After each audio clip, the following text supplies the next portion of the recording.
நான் தூங்கும் முன்னே நீ தூங்கி போனாய் தாயே, என் மேல் உனக்கென்ன கோபம்?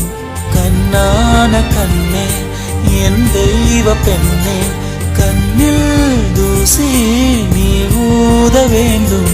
ஐயோ ஏன் இந்த சாபம் எல்லாம் என்றோ நான் செய்த பாவம்.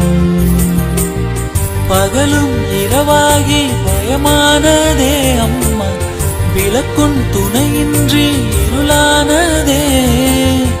உயிரின் ஒரு பாதி பறிபோனதே அம்மா, தனிமை நிலையானதே.